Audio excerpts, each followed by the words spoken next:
The chimney smoke rose straight into the frozen February air, visible for miles across the Montana snowfields, but nobody could find the cabin it came from. Ezra Calloway stood at the bottom of a 12-foot shaft, his breath forming clouds in the lantern light as he loaded split pine onto a wooden sled, his hands steady despite working 30 feet beneath the surface. Above him, wind screamed across the hillside at 40 miles per hour, driving snow horizontal and burying everything unlevel under drifts that would suffocate a standing horse. What Ezra had built in the 7 months leading up to that moment would save 11 lives over the next 3 weeks, including 2 children who would have frozen in their beds. But the story begins not with triumph or innovation, but with watching his best friend die in the snow because a cabin door wouldn't open against the drift. Before we go deeper, drop a comment and let us know where you're watching from, and if stories about frontier, survival, and forgotten ingenuity move you the way they move us, hit that subscribe button. Tomorrow's episode might be the most unbelievable one we've ever told. The storm had been falling for 4 days straight when Thomas Whitmore made the decision that would kill him. It was January 1857, and the cabin he shared with Ezra Calloway sat in a narrow valley along the Bitterroot River in what would later become Montana Territory. The structure was typical of the era: notched logs, mud chinking, a single door facing east, 1 small window, and a stone chimney. They had built it together the previous summer in 5 days. It kept out rain and reduced the wind. That had seemed sufficient. On the morning of January 14th, the snow stopped falling. The silence woke Ezra before dawn. Thomas was already awake, sitting by the fire. Their firewood supply inside the cabin had dwindled to perhaps 6 pieces. The main stack sat outside, 20 feet from the door, under a lean-to. They had constructed from pine boughs. In 4 days of storm, neither man had ventured out to retrieve more wood. Thomas stood and pulled on his heavy coat. "I'll get wood before the wind starts again," he said. Ezra nodded. It was a simple task. 20 feet there, load your arms, 20 feet back. Thomas lifted the wooden bar from its brackets and pushed the door open. Snow had drifted against it, but not severely. He stepped out into blue pre-dawn light and bitter cold. Ezra heard his boots crunching away from the cabin. 3 minutes passed, then 5. Ezra heard Thomas returning, breathing hard. He heard the footsteps stop outside the door. Then he heard Thomas drop the firewood and push against the door. It didn't open. Thomas pushed harder. Nothing. He began pounding on the wood. Ezra crossed to the door and pushed from inside. The door was solidly blocked. He looked through the gun port, a narrow slit cut into the wall beside the door frame. While Thomas had been gathering wood, the wind had returned from a different direction. In those few minutes, it had pushed snow from the roof and surrounding drifts directly against the door, creating a wall of packed snow 4 feet high and frozen solid. Thomas was shouting now. Ezra grabbed his knife and began cutting through the chinking between logs, trying to create an opening large enough for Thomas to crawl through. The mud and moss mixture was frozen hard. He worked frantically, cutting, prying, breaking away chunks. His hands bled. It took 2 hours to cut an opening large enough. When Ezra finally pulled Thomas through, his friend's face was gray, his hands frozen inside his mittens, his speech slurred. Ezra wrapped Thomas in every blanket they owned and built up the fire. Thomas Whitmore died that night, his body never recovering from 3 hours of exposure. Ezra buried him 4 days later when the storm finally ended. He spent 6 hours breaking frozen ground to create a grave deep enough. He piled stones over the site and stood in the wind. Then he walked back to the cabin and stared at the door. Not the cold, not the storm. A door blocked by snow. A simple problem that had become fatal because their cabin had been built on the surface, where snow could drift and wind could trap a man outside. Ezra sat by the fire that night, thinking about what it would take to build something winter couldn't kill you in, something underground where snow couldn't drift. Most men would have grieved and moved on. Ezra Calloway began planning. Spring 1857 arrived late that year. Ezra finished the trapping season alone, working his lines with mechanical efficiency, speaking to no one. When the snow finally retreated enough to allow travel, he packed his furs onto 2 mules and rode south to Fort Benton, the nearest trading settlement of any size. The journey took 11 days. He sold his beaver pelts to a buyer named Augustus Grant for a fair price, enough money to live comfortably for a plain year if he chose. Most trappers would have spent a week drinking and gambling before returning to the mountains. Ezra stayed in Fort Benton for 3 weeks, but he didn't touch whiskey and he didn't play cards. Instead, he studied failure. He walked through the small cemetery outside the fort and read wooden markers. 18 men buried there had died from winter-related causes in the past 5 years. Froze to death. Exposure. Found in spring. He talked to widows whose husbands had left for trap lines and never returned. He asked specific questions. When did they leave? What supplies did they carry? What kind of shelter did they build? The women thought his questions were morbid, but they answered. He examined abandoned cabins in the surrounding territory. There were 7 within a day's ride of Fort Benton, all empty, all damaged by winter. He documented what he found. Doors torn off by wind, roofs collapsed under snow weight, walls split where moisture had frozen and expanded, chimneys clogged or destroyed, firewood piles buried under drifts and never recovered. Every failure told the same story. Surface structures were vulnerable to surface conditions. Ezra began sketching in a leather journal he purchased from the trading post. He drew cabin designs and crossed them out. He drew reinforced doors and noted their weaknesses. He drew elevated firewood storage and calculated how much snow it would take to bury it. Everything he drew had a failure point. Wind could knock it down. Snow could bury it. Cold could crack it. Surface construction, no matter how well executed, remained at the mercy of conditions it couldn't control. On his 18th day in Fort Benton, Ezra sat outside the trading post watching men unload barrels. One barrel slipped and rolled into a root cellar entrance, disappearing down stone steps into darkness. The trader, Frank Osborne, cursed and climbed down to retrieve it. He emerged 5 minutes later complaining about the cool temperature down there, even though the surface air was warm. Ezra stared at the root cellar entrance. He remembered the root cellar on his family's farm in Vermont. 3 feet underground, it never froze in winter. The earth itself regulated temperature. That night, Ezra filled 6 pages of his journal with sketches. Underground chambers, ventilation shafts, entrance tunnels, heating systems that would work below ground. The mathematics were simple. Earth insulated, earth protected from wind. Earth couldn't be buried under snow because it was already below the snow. The next morning, Ezra visited Frank Osborne's trading post and purchased unusual supplies: timber posts, iron brackets, canvas tarps, a specialized digging spade with a narrow blade, rope, nails. Osborne looked at him with concern. "You building something?" Ezra paid in cash and loaded the supplies onto his mules. Other trappers watched. One of them, Henry Dalton, laughed. "You can't engineer your way out of winter." Ezra mounted his horse and rode north toward the mountains without responding. Summer 1857 brought clear skies and warm days to the Montana Territory. Ezra spent the first 6 weeks doing something no other trapper would waste time on. He scouted hillsides, not for beaver sign or game trails, but for dirt composition and drainage patterns. He needed a hill with specific characteristics that would determine whether his plan succeeded or killed him when the tunnel collapsed. The hill had to face south for maximum sun exposure during winter months. It had to have well-drained soil that wouldn't flood during spring melt or heavy rain. It needed to be close enough to timber for firewood access, but not so forested that tree roots would interfere with excavation. The soil had to be stable enough to hold a tunnel without constant cave-ins, but soft enough to dig without blasting rock. And it needed clear sight lines so he could see weather approaching from miles away. He found 17 possible locations. He dug test holes at each site, examining soil layers and noting how water drained after summer storms. He ruled out 12 immediately. Too rocky, too sandy, root systems too dense. Poor drainage. The remaining 5 he studied for another 2 weeks, watching how morning sun hit each slope and where shadows fell in the evening.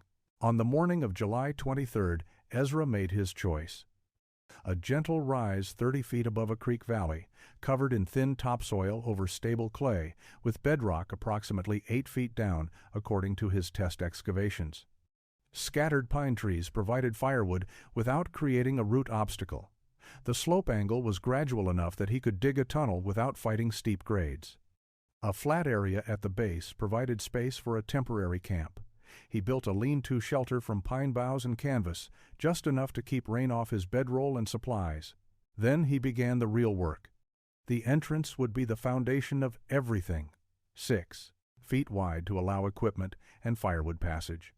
7 feet tall so he could stand upright, sloping downward at a gentle angle into the hillside.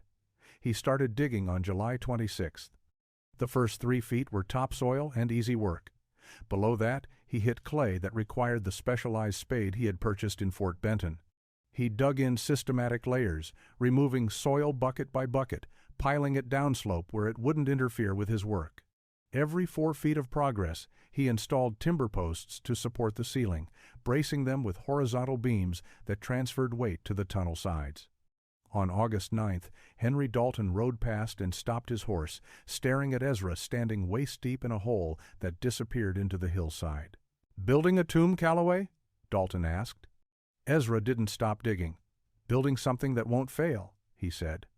Dalton shook his head and rode away laughing. By August 30th, the entrance tunnel extended 20 feet into the hill. Timber posts lined the ceiling every 4 feet, supporting the earth above. The walls were smooth clay, stable and dry. Ezra stood at the tunnel end in darkness, broken only by the circle of daylight behind him. His hands were blistered and his back ached constantly, but he worked with the focused intensity of a man who had watched his friend die and refused to let it happen again. The tunnel continued forward into the hill. There was still so much to excavate.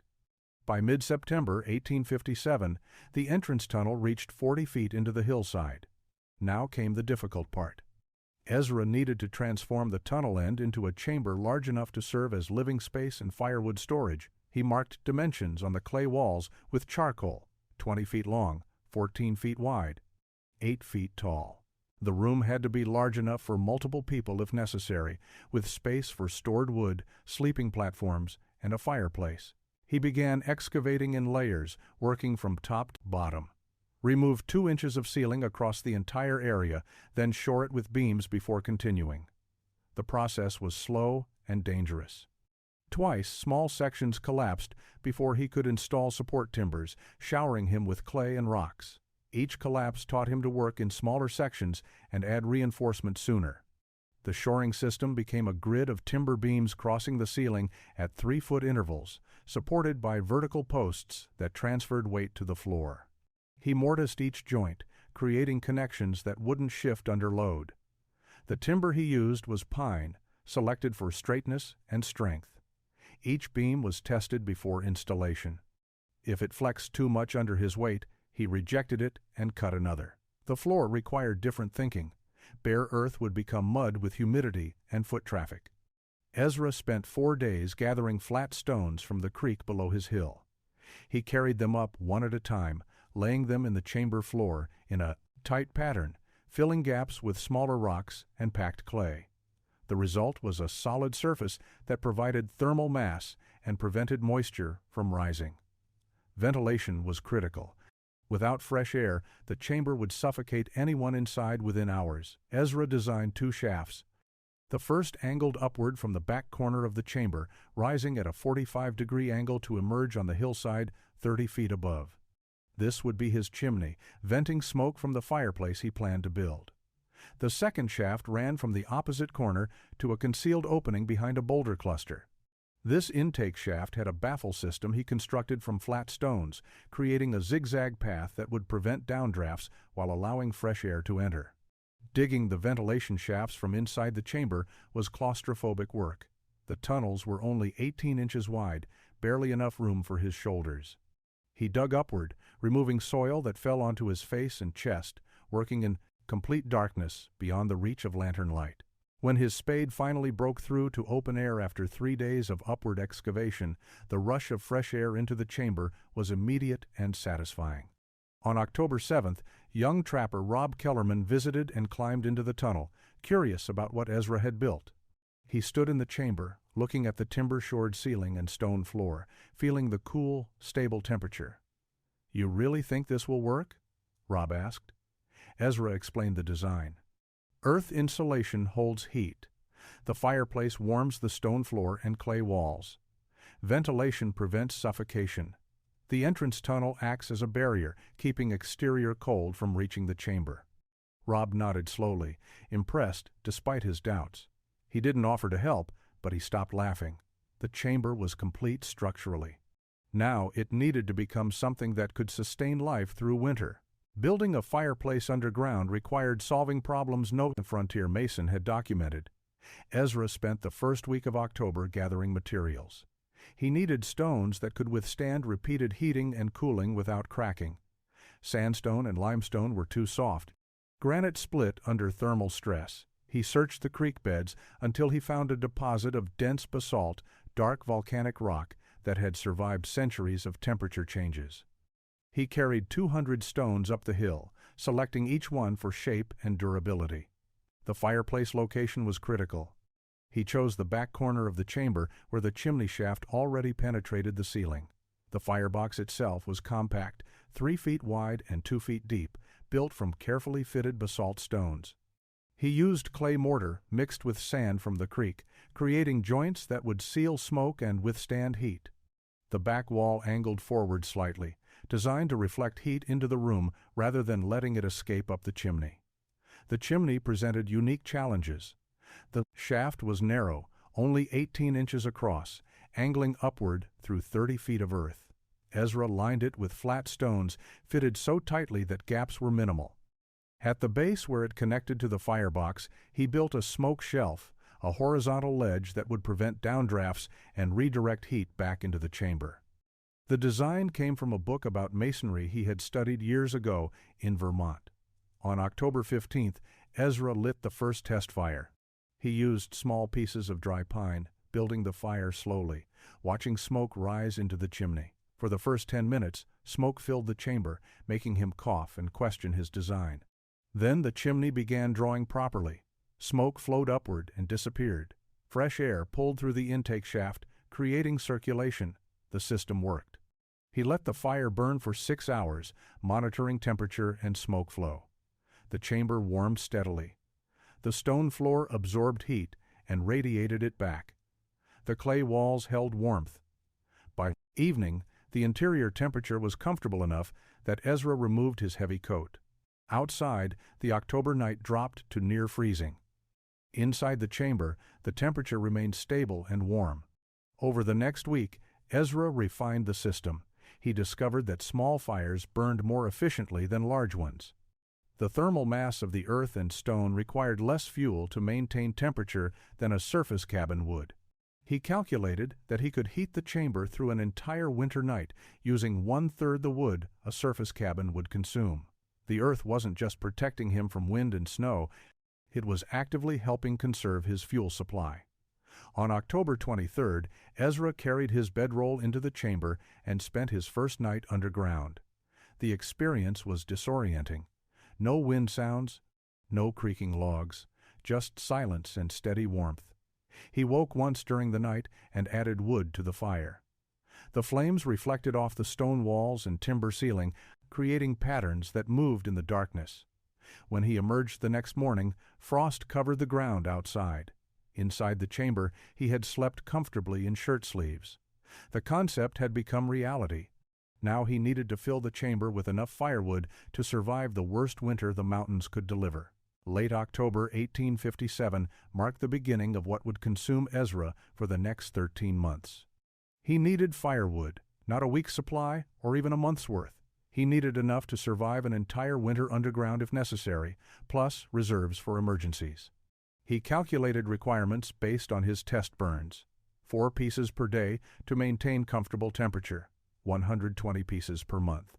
720 pieces for a 6-month winter. He doubled that number for safety. 1,400 pieces of split firewood. He built a sled specifically for the tunnel, 6 feet long, 2 feet wide, constructed from pine planks, smoothed on the bottom. The width was critical. The tunnel was 6 feet across, leaving just enough room to maneuver the loaded sled. He attached rope handles at the front and installed wooden runners that would slide easily over the stone floor he had laid. The work became routine. Rise at dawn, walk into the forest with his axe. Select standing dead pine, which burned cleaner than green wood. Fall the tree, limb it, section it into 18-inch lengths, split the sections, load the sled. Haul it through the tunnel into the chamber, stack the wood along the walls, return to the forest, repeat. He cut wood 6 days a week through November and December. By January 1858, he had stacked 400 pieces along the chamber's north wall. The pile reached from floor to ceiling, organized by size. Large pieces for overnight burns. Small pieces for quick heat. Kindling in a separate area. Winter interrupted the work. Heavy snows made timber access difficult. Ezra lived in his surface and lean-to during this period, testing his ability to survive using traditional methods while his underground chamber sat ready but unused. He wanted to understand both systems before committing fully to the shelter. Spring 1858 resumed the stockpiling. He cut wood through April and May, adding another 300 pieces to his supply. In June, he built interior furnishings. A sleeping platform raised 2 feet off the floor, constructed from small logs and planks, shelving along the walls for food supplies, a work table, storage boxes for equipment. He created a concealed surface entrance separate from his main tunnel, a wooden hatch covered with sod, invisible unless you knew where to look. This emergency exit would allow escape if the main tunnel ever collapsed. The hatch was small, just large enough to crawl through, and it emerged behind a cluster of boulders 50 feet from the main entrance. By August 1858, the chamber held 700 pieces of firewood. Ezra continued cutting through fall, adding another 600. The stockpile consumed half the chamber's floor space, but the room still had adequate living area. Other trappers occasionally passed his hill and saw him hauling wood into what appeared to be a hole in the ground. Henry Dalton stopped twice that year, shaking his head both times. Callaway's Folly, he called it, within earshot. Ezra didn't argue or explain. He simply continued hauling wood. By November 1858, his stockpile exceeded 1,400 pieces. The chamber was fully provisioned. He had built something that could sustain him through any winter. Now he needed winter to test it.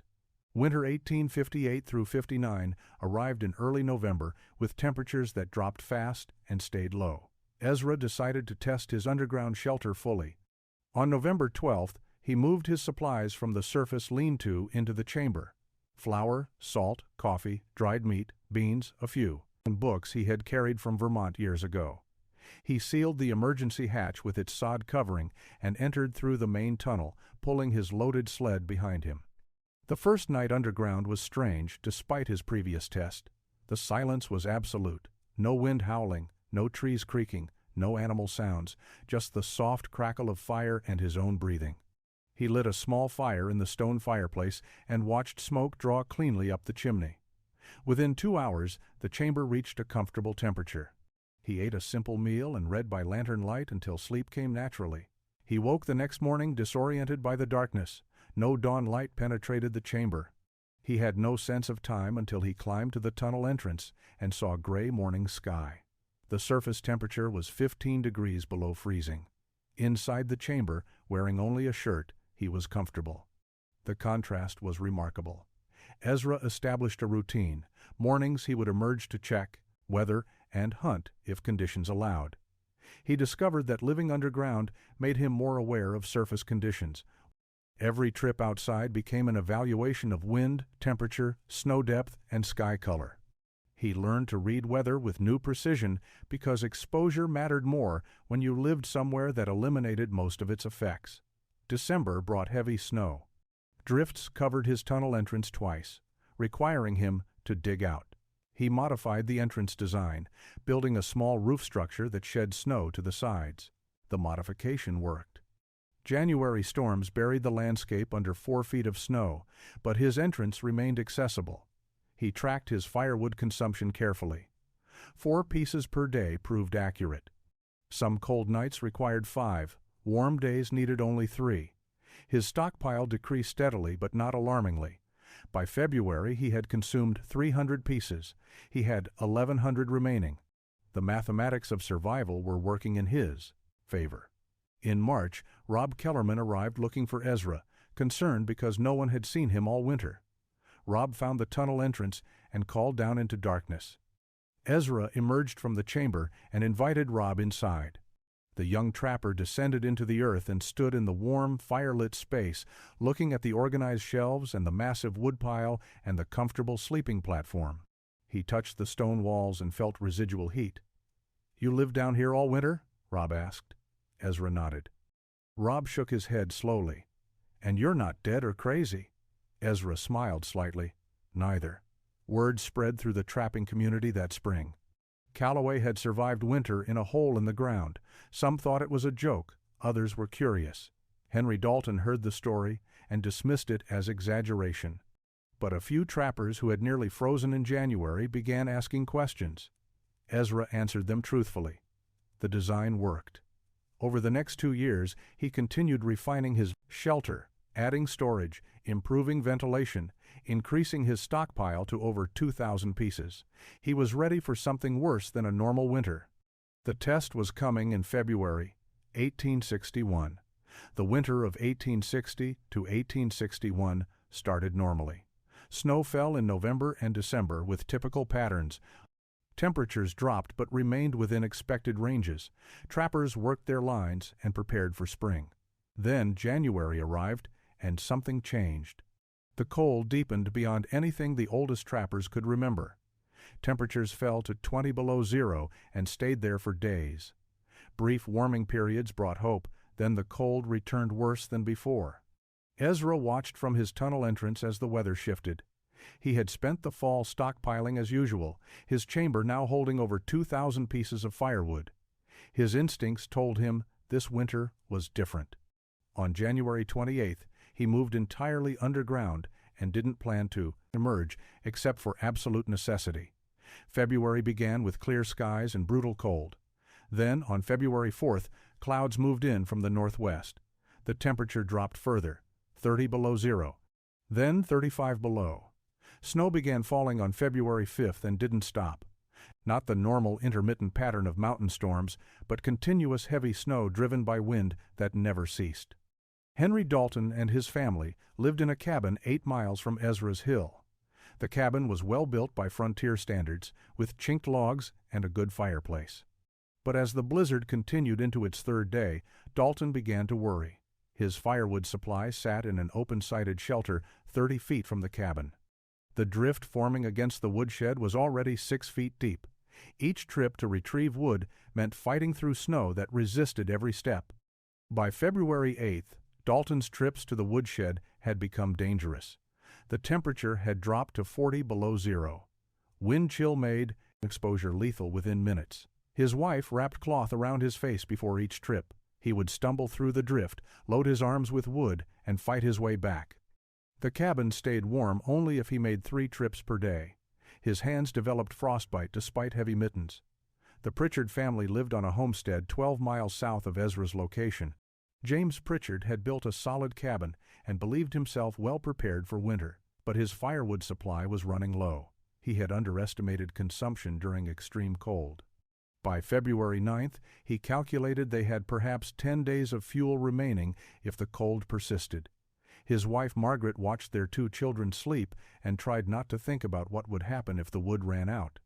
Ezra sat in his underground chamber on February 10th, listening to wind howl across the hillside above him. Inside, the temperature remained steady and comfortable.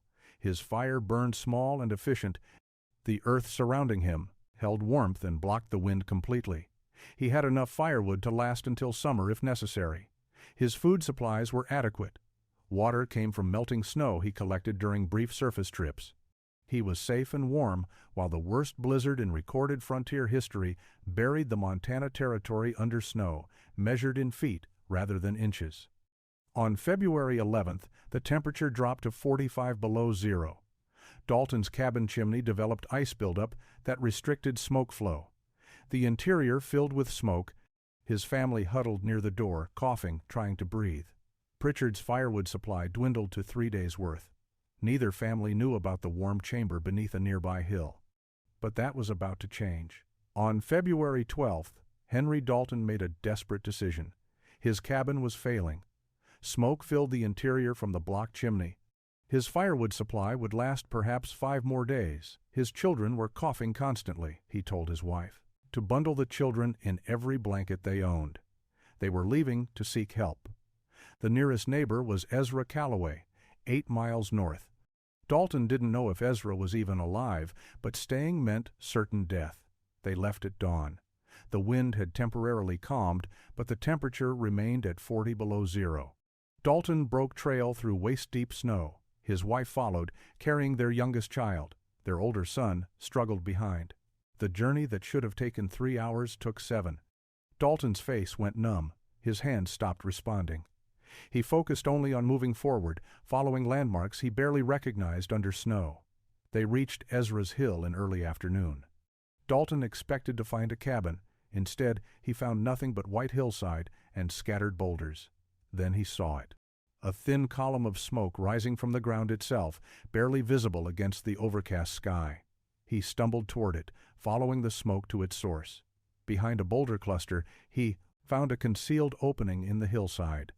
Warm air rose from the darkness below. "Calloway!" Dalton shouted into the opening. His voice was hoarse from cold and smoke exposure. "Ezra Calloway!" A light appeared in the darkness. Ezra emerged from the tunnel, took one look at Dalton's frozen face and the family behind him, and acted immediately. "Get inside. Now." He helped them down into the tunnel. They stumbled forward into warmth and firelight. The chamber opened before them, stone walls, organized shelves, a massive woodpile, heat radiating from everywhere. Dalton's wife began crying. The children stood motionless, overwhelmed by the sudden warmth after hours of brutal cold. Ezra sat them near the fire and examined Dalton's hands. Severe frostbite on 3 fingers. He melted snow for water and made them drink slowly. He fed them hot food. Within an hour, the family had stopped shivering. By evening, they were speaking again. 2 days later, on February 14th, 2 more people arrived. Travelers caught in the blizzard, lost and near death. They had seen Dalton's trail in the snow and followed it. Ezra took them in without hesitation. The chamber housed 7 people now. The space was crowded but manageable. On February 16th, James Pritchard arrived with his family. He had heard from a passing trapper about smoke rising from a hillside. With his firewood exhausted and his cabin uninhabitable, he had no choice but to investigate. Ezra welcomed them. The chamber now held 11 people. 2 adults and 2 children slept on the floor. Others shared the sleeping platform in shifts. But everyone was warm, everyone was fed, everyone was alive. The blizzard continued for another week. Outside, the temperature remained lethal. Drifts buried cabins, animals froze in their tracks. Inside Ezra's chamber, fire burned steadily. Children played in the firelight. Adults talked quietly and waited for the storm to break. The hidden shelter had become exactly what its builder intended. A place where winter couldn't kill you. The only warm place in a landscape trying to freeze everything it touched. The blizzard broke on February 24th. The wind stopped. The sky cleared. Temperatures remained brutally cold, but the storm was over. Ezra emerged from the tunnel first, climbing into sunlight so bright on snow that it hurt his eyes. The landscape had transformed. Drifts reached 15 feet in places. Trees were buried to their middle branches. The world was silent and white and empty. Over the next 3 days, the 11 people sheltered underground emerged gradually, returning to their homes to assess damage. Dalton's cabin was intact, but his firewood shelter had collapsed under snow weight. Pritchard's cabin had a cracked wall from frost expansion. Both families owed their lives to the underground chamber. They said so directly to Ezra. He accepted their thanks quietly and helped them salvage what they could. Word of what happened spread through the Montana Territory that spring. 11 people survived the blizzard of 1861 in an underground shelter built by a trapper everyone had called crazy. The story traveled from trading posts to settlements to trapper camps. Some details became exaggerated, some stayed accurate, but the core truth remained. Ezra Calloway had engineered survival, while others had relied on luck and traditional methods. By summer 1861, 6 trappers and settlers had begun excavating their own underground shelters. Henry Dalton built one into a hillside behind his cabin, using Ezra's design principles. He finished it by October. Rob Kellerman convinced 2 other trappers to partner with him on a shared shelter near their trap lines. James Pritchard excavated a smaller version at his homestead, large enough for his family with space for firewood storage. The techniques spread because they solved fundamental problems. Surface cabins were vulnerable. Underground chambers were protected. The earth provided insulation that no amount of log construction could match. Stored firewood remained dry and accessible regardless of surface conditions. The engineering was simple enough that any man with determination could replicate it. Ezra helped when asked but didn't promote his design. He simply continued living as he had, emerging from his chamber to trap in fall and spring, retreating underground during the worst winter months. His shelter remained in use through the 1860s. Other trappers knew its location. In winter 1864, it housed 5 people during another severe storm. In 1867, a family of settlers used it while building their homestead. Frank Osborne, the trading post operator who had questioned Ezra's supply purchases years earlier, changed his opinion completely. He began stocking timber posts and digging tools specifically for underground construction. The phrase "built like Callaway's shelter" became shorthand for construction that would survive anything nature could deliver. Ezra never sought recognition. He had built the chamber to survive after watching Thomas Whitmore die. The fact that it saved others was meaningful but secondary. In 1873, at age 49, Ezra left the mountains. He settled in Helena and lived quietly until his death in 1886. His underground chamber remained intact for decades after he abandoned it. Travelers used it, hunters sheltered there. In 1892, a surveyor documented its location and design in official territory records. The earth that had protected him still held its shape. The hidden winter shelter stood as silent testament that preparation and intelligent design could defeat conditions that killed men who relied only on courage and luck.